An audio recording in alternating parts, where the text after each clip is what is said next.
Welcome to Creepy Vibes.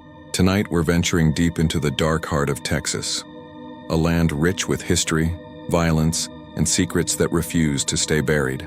From desolate small towns where shadows seem to breathe, to forgotten buildings that whisper your name when no one's around, these are 5 disturbing true Texas horror stories that will make you question just how safe you really are.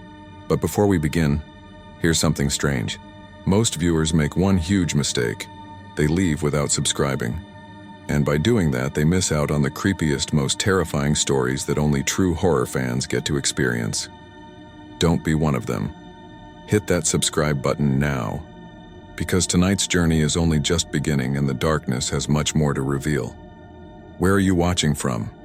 And what time is it there? Let me know in the comments, because here the night is still young and the terror is waiting to unfold. Now let's begin. They called it the Blackened Ridge because that's how it looked from the basin below. A streak of charred land cutting through the ochre of Big Ben's rugged terrain like a wound gone septic. It was as if the earth itself had been branded, and the scar had never healed. Even the oldest of the locals, men and women who'd spent their lives under the unforgiving Texas sun, spoke of it only with a wary glance over their shoulder. There were stories. Always stories. Some said a wildfire had raged there, a blaze so intense the ground turned to cinder. Others claimed it was a meteor strike, something from the stars that burned and poisoned the soil. The theories varied, but one thread remained constant. The Blackened Ridge was wrong, tainted, and everyone in Terlingua had heard about the hikers who never came back. Eli Barker was the last of them, and the only one who'd returned. When they found him stumbling along the gravel road that cut through the desert, he looked like something that had crawled up from a grave. His skin was raw and sunburned, his lips split and oozing from dehydration. But it was his eyes that disturbed them most, glassy and distant, as though his mind had shattered and only the fragments remained. He raved about the ridge, said he'd seen things in the rocks, angles that twisted and curved in ways his brain couldn't process, described caverns that spiraled down into darkness like a wound bored into the earth's flesh. And the whispers. God, the whispers. Voices rustling through the air like the hiss of dry leaves, but speaking words that pricked the mind like thorns. The rest of his group, Kyle, Marcy, and Dana, had laughed at the warnings before they set off, brushed off the old tales with the kind of arrogance only the young and bored could muster. They'd wanted to see if the land really was scorched as badly as everyone claimed. Wanted the thrill of a landscape unspoiled by tourists. Eli said they'd made camp one night near the ridge's base. The wind was like knives, bitter and cold, howling down from the peaks. But the air was dry, clean, at least at first. Sometime after midnight, it began to reek of charred meat and something else. Something foul and sour that made his stomach churn. Then came the whispers. They'd crept into the tent like spiders, threading through his mind until sleep was a distant, feverish memory. Kyle had laughed it off, saying it was just the wind through the crags, but Marcy had grown pale and tight-lipped. Dana hadn't said anything at all, not after that first night. By morning, Dana was gone. Kyle and Marcy argued, their voices shrill and brittle, like dry branches snapping underfoot. Eli couldn't remember much of what was said, only that Kyle had stormed off, shouting Dana's name until his voice broke. When he returned, he was pale and shaking. "There's something in the rocks," Kyle had whispered, his eyes glassy. "It's watching." Marcy wanted to go back. Eli did too, but Kyle insisted they keep searching for Dana. That night, Eli woke to find Marcy standing outside the tent, staring into the blackness as though something had caught her attention. Her face was slack, expressionless. She walked away before Eli could stop her, just turned and strode into the dark without so much as a word. Eli didn't sleep after that. Kyle was a wreck, muttering to himself about things moving in the stones, about shadows that writhed and stretched. By the time the sun rose, Kyle was gone too. Eli ran. He didn't know how far or for how long, only that his legs kept moving, until they gave out beneath him. But that wasn't the end of it. Not by a long shot.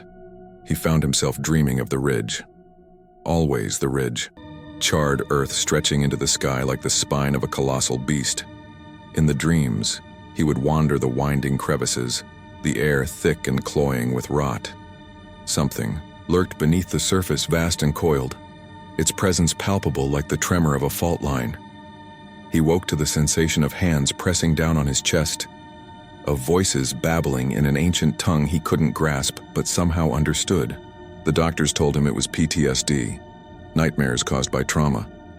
But he knew better. Whatever had taken his friends hadn't finished with him. Weeks passed. Eli drifted from cheap motel to cheap motel, the dark circles under his eyes deepening. The nightmares grew worse. They became memories. Memories of things he couldn't possibly have seen. A city buried beneath the ridge, its architecture grotesque and sprawling, walls lined with carvings depicting horrors older than the sun. Eli tried to write it all down, scrawling madly in notebooks until the pages bled black. But the words never seemed right. They felt like translations from a language his mind had only brushed against. He began to hear the whispers when he was awake. They coiled around him in the darkness, calling him back, beckoning. He knew that the only way to end, it was to return to the blackened ridge. He never made it. They found his body in the desert 2 days later, dried out and cracked like old leather. His fingers were raw and bloodied, the nails torn off from scrabbling at the dirt. Beside him was his notebook, the final pages a mess of frantic, jagged writing. One phrase repeated over and over, filling every inch of white. It waits below. The blackened ridge didn't just swallow people, it remembered them. San Angelo, Texas was the sort of town where secrets festered. The place wore its age like old skin, peeling paint on crumbling storefronts, sagging porches that creaked like tired bones. But it was something else that made it feel wrong. A heaviness that thickened the air, a sense of being watched even when the streets were empty. Locals had their superstitions. The old-timers with their eyes clouded by age would mutter to themselves about the cult of the blind ones. It was a name passed down through generations like a poisoned heirloom. The stories went that they worshipped creatures beyond comprehension, things that slithered between the folds of existence itself. They called them the blind ones, for they were said to be sightless but aware, perceiving the world through means far darker and deeper than mere vision. The cult had flourished in the late 1800s, operating out of the sandstone chapels and rotting barns that dotted the outskirts of town. There had been disappearances, children plucked from their beds, drifters whose names were never known, whose faces were forgotten before the dirt even swallowed them. The official history said the cult had been dismantled after a string of disappearances reached their peak in 1903. A group of men from the town, a posse armed with shotguns and torchlight, had stormed the dilapidated church where the cult was said to gather. What they found was something out of a fever dream. Rooms filled with carvings that writhed when you stared at them too long. Altars slick with blood, both animal and otherwise. They burned the church to the ground and hanged those they found. Inside, their eyes gouged out as if by their own hands. By dawn, the flames had reduced the structure to charred bones. The posse buried the bodies, prayed over the ground, and swore to forget what they'd seen. But the past has a way of festering. Decades later, a young scholar named Aaron McCabe from Austin arrived in San Angelo. He'd been researching forgotten religions for his dissertation, dredging up the kind of histories most people would rather leave buried. When he first heard the whispers about the blind ones, he dismissed them as local folklore, tall tales, spun from fear and isolation. It wasn't until he found the journal of Reverend Elias Carr, the leader of the posse who had ended the cult, that his skepticism began to wither. The journal was kept in the archives of a derelict library, its pages yellowed and brittle. Reverend Carr's handwriting started neat, but grew erratic, slashing, lines that spilled ink like blood. He wrote of strange dreams that plagued him after the raid, of black figures crawling through his mind, voices whispering in languages that tasted like ash. Driven by morbid curiosity, Aaron spent weeks poring over everything he could find about the cult. Locals were tight-lipped, their eyes hardening, the moment he mentioned the blind ones. But he found what he was looking for in the ruins of an old chapel, its stones bleached pale by sun and time. Carved into the walls were symbols that twisted and curved in ways that defied logic. Aaron traced them with trembling fingers, his skin prickling with a chill that clung to him even under the blistering Texas sun. The deeper he dug, the darker the revelations became. He unearthed a hatch buried beneath a tangle of thorn bushes. It led to a stone chamber, air thick and cold like a tomb. There was an altar there, low and wide, etched with symbols that seemed to breathe, shifting whenever his eyes dared stray from them. The stone was slick to the touch, wet with something that smelled of iron and rot. He scrawled frantic notes, fingers shaking as he sketched the impossible shapes. His journal entries grew wilder, his handwriting a frantic sprawl. He began speaking, of visions, of creatures that swam through the darkness like sharks through water. They had no eyes, but they watched him all the same. In his final entry, he wrote about standing by the banks of the Concho River at dusk, how the water shimmered like molten glass, how he saw their forms beneath the surface, writhing and contorting, their faces pressed against the thin veil that separated their world from his. They know me, he wrote. They know I see them, and they will not allow it. Aaron was last seen 3 days later, staggering through the streets like a man lost to delirium. His eyes were wide, red-rimmed and sunken.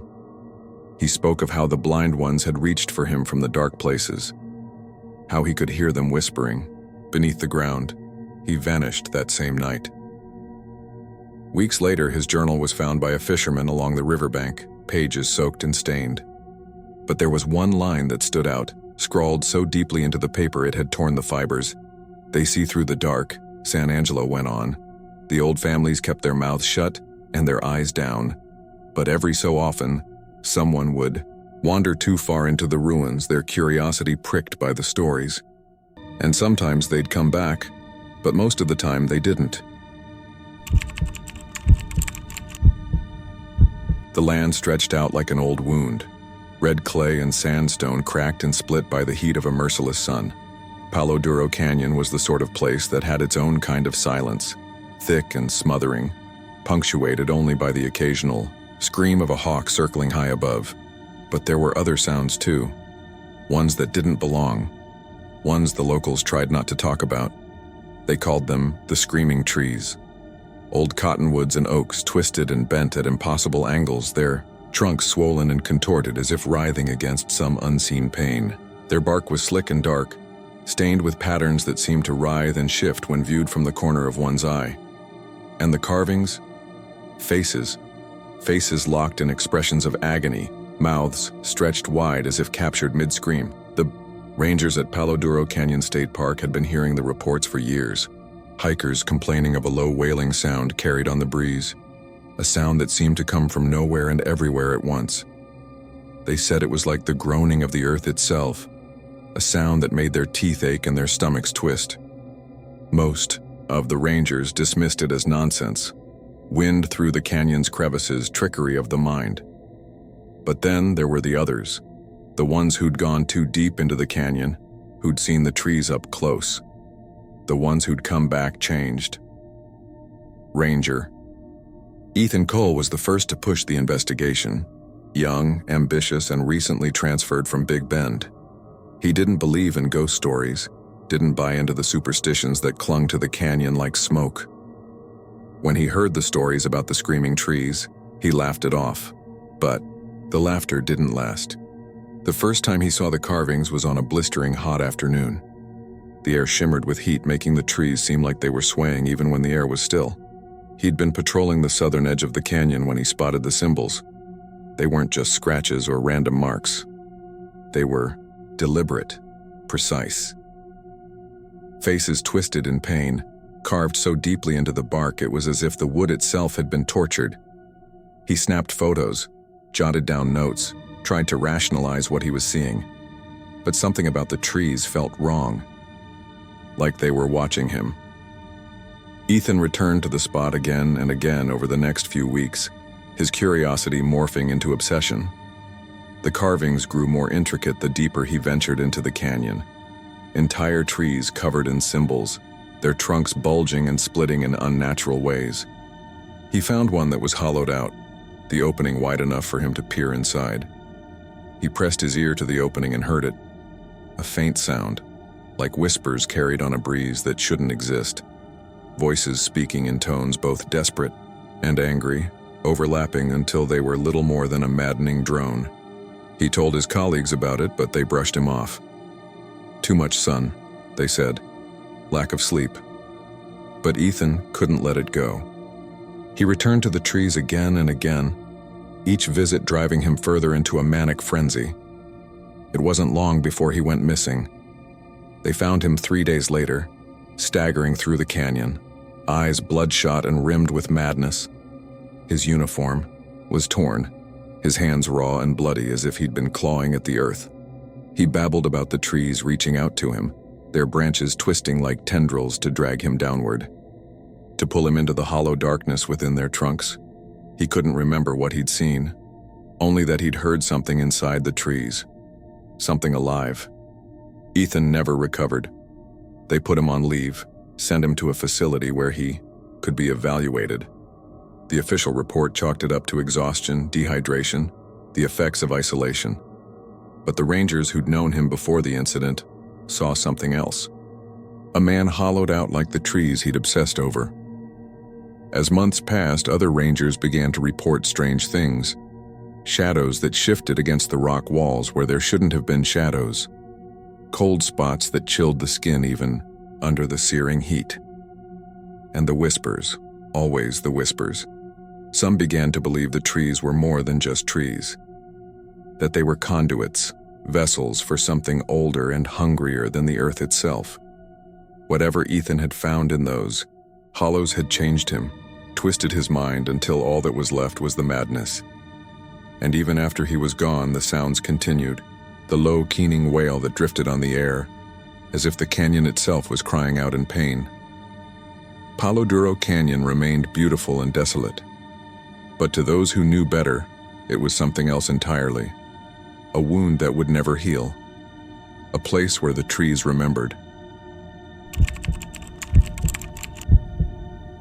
Marfa, Texas had always been a place of strange lights and stranger silences. The Marfa lights were what drew the tourists. Those ghostly orbs that flickered and danced on the desert horizon, bright as lanterns one moment, dim as dying stars the next. They were a curiosity, something to be marveled at, catalogued, explained away by theories as wild as swamp gas and as rational as refracted light. But there was something else about Marfa, something the locals never talked about above, a whisper. They called it the Wailing Moon. The phenomenon was rare, occurring only on nights when the moon was full and hung low over the desert like a bloated, rotting fruit. That was when the wail would begin, low, mournful, threading through the air, like smoke. It was a sound that vibrated in the bones that made the hairs on the back of your neck stand stiff and cold. They said it came from the sky itself, as if the moon was crying. Dr. Alan Trent was not a man given to superstition. He was an astronomer from the University of Texas, lured to Marfa not by the folklore, but by the lights. His research grant had been approved, his equipment shipped, and set up in a rented house just outside the town's modest boundaries. He spent days calibrating his telescopes, checking his readings, charting the lights as they flickered against the empty expanse. But it was the moon that began to occupy his thoughts. He heard the stories from the townsfolk at the diner, old men with eyes like rusted nails, their voices scraped raw by cigarettes and whiskey. They spoke of the wailing sound, how it rolled down from the night sky like thunder turned thin and sickly, how it crept into their dreams and twisted them into fevered, unspeakable shapes. One of them leaned in close, his breath sour and hot, his fingers trembling as he gripped his coffee mug. "It's the moon that cries," he whispered. "Ain't natural, ain't meant to be heard by human ears." Dr. Trent smiled politely, filed the stories away as the ravings of old men with too much time and too little sanity. But something about their eyes stayed with him. Something like fear. It was the night of October 12th when he heard it for himself. He had set up his telescope in a clearing not far from his rented house. The desert stretching out before him in a flat, endless plain. The Marfa lights were there, flickering on the horizon like fireflies caught in a jar. But it was the moon he was focused on. Bright and full, its pale glow washing over the landscape like a flood. The wail started as a distant hum, so faint, he thought it might be the wind threading through the brush. But then it grew, became something deeper, something that trembled against his ribs like the low notes of an organ pressed by trembling hands. He aimed his telescope toward the moon, adjusting the focus with fingers that shook despite himself. The moon loomed large in the eyepiece, its pockmarked surface sharp and vivid. Except something was wrong. There was a darkness crawling across the moon's surface. Not a shadow, not an eclipse. Something black and swirling like ink poured into water. It coiled and twisted, shapes forming and dissolving with a fluidity that made his mind reel. He stared until his eyes watered. The wail grew louder, deeper, until it was a roar that seemed to vibrate the very air. And then he saw them. Shapes within the darkness. Creatures, or something that wore the shapes of creatures. They moved in jerking, unnatural motions, limbs bending where no limbs should. They poured over the surface of the moon like ants over a carcass, their forms flickering and shifting in ways that hurt to look at. He tried to tear his eyes away, but something held him fast. A pull, cold and merciless, dragging him toward the darkness. It was only when his knees buckled and he collapsed to the ground that the spell broke. He lay there panting, the desert air thin and sharp in his lungs. The wail had faded, but it left something behind. A pressure in his head, a buzzing that wouldn't stop. Back in his rented house, he wrote furiously in his journal. His handwriting, scrawled and frantic, his thoughts fragmented and scattered. "They have seen us," he wrote. The next morning, the journal was found on the floor beside his overturned chair. Dr. Trent was nowhere to be found. His equipment remained untouched, his car parked in the driveway, keys still in the ignition. They searched for him, of course. The local sheriff's department dragged the desert, called in search parties, even put up flyers with his face staring blankly from beneath his graying hair. But he was gone. The townsfolk went back to their routines. The tourists kept coming. The Marfa lights continued to dance. But now, some of them spoke of hearing something else. A low, mournful sound carried on the wind. The cross timbers stretched across Texas like a dark vein, thick with post oak and blackjack trees that twisted and groaned under the weight of their own age. The land had always been wild, tangled with undergrowth that choked out the sunlight and left the forest floor in a constant state of shadowed gloom. In the early 1900s, when the logging companies moved in, men spoke of the woods as if they were something to be conquered. Axes and saws cutting through timber, their harsh rhythms echoing through the valleys. But the cross timbers had its own way of fighting back. The first disappearance was dismissed as carelessness. A young logger named Willard Green, last seen stumbling away from the campfire one fog-choked night after too much whiskey. When his body was never found, the foreman shook his head and grumbled about wolves and bottomless ravines. But then others began to vanish. Loggers who were as sober as saints, men who knew the woods as well as their own hands. They'd go out for firewood or to survey a new patch of forest and simply never return. They found footprints sometimes. Long, looping trails that wove in circles before vanishing into the dense fog. Tracks that seemed to overlap in ways that made no sense, like something had been following the men, always a half step behind. After the fifth man went missing, the logging company pulled out. The money wasn't worth the unease that had settled over the camp like a thick, oily film. But the disappearances didn't stop. John Tanner was a ranger out of Denton County, a man who believed in order and logic. Superstition was for old women and drunks. When he heard the stories, he dismissed them as exaggerations, fear breeding fear. But curiosity is a powerful thing, and the files on those lost men burned in his mind like embers. He went into the cross timbers alone, determined to find an answer. He carried with him little more than a rucksack, a rifle, and his sharp, skeptical mind. The deeper he ventured, the more the forest began to change. The trees grew denser, their limbs twisted together in gnarled embraces that blocked out the sun. Even in daylight, the air held a murky dimness, a gray pall that clung to his skin. He kept notes each night, scrawled hastily into a leather-bound journal. Day 3. Something is wrong here. The air tastes sour, metallic almost, and the birds have gone silent. Can't recall the last time I heard so much as a twig snap under a squirrel's foot. It's like the whole place is holding its breath. The forest grew stranger with each passing day. Trees bent at angles that defied nature. Their trunks warped and knotted like rope left too long in water. The soil itself seemed wrong, damp and slick with something thick and cloying. He would catch glimpses of things moving just beyond his field of vision. Shadows that were too quick, too fluid. He tried to rationalize it away. Trickery of the fog, exhaustion, the isolation gnawing at his senses. Day 5. At night I hear them, moving through the woods, not footsteps, but something heavier. It doesn't crash through the brush so much as it flows through it, like a tide creeping ever closer. And that sound, like breathing, but too deep, too wet. It's as if the forest itself is drawing breath. His dreams turned dark and feverish. He saw shapes threading through the trees, figures with limbs that twisted and folded like broken bones. They moved with a terrible grace, their bodies flickering in and out of focus. The 7th night, his campfire had become a fragile barrier against the darkness. He sat hunched over it, clutching his rifle with fingers gone white from the cold. That was when the fire went out. One moment the flames licked upward, bright and reassuring. The next, they were snuffed out as if something vast and cold had pressed down upon them. The darkness that followed was absolute. He heard them then, closer than ever, their movement a rustling that was both dry and wet, like leaves soaked in blood. He scrawled his final words on the torn edge of his map, his pencil gouging deep enough to nearly tear the paper.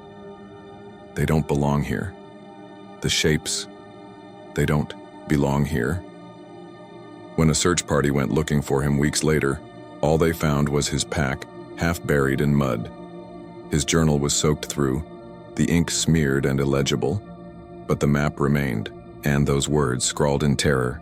The cross timbers were left to themselves after that. No more logging companies came. The forest grew thicker, darker. Some of the locals claimed it was reclaiming what was rightfully its own, and those who dared to wander too deep into the woods sometimes returned with wild eyes and shivering limbs. They spoke of shapes that moved like shadows but weren't shadows at all. They spoke of trees that groaned with something like hunger. But most of all, they spoke of the shapes, twisting, shifting things that didn't belong in this world, things that were waiting.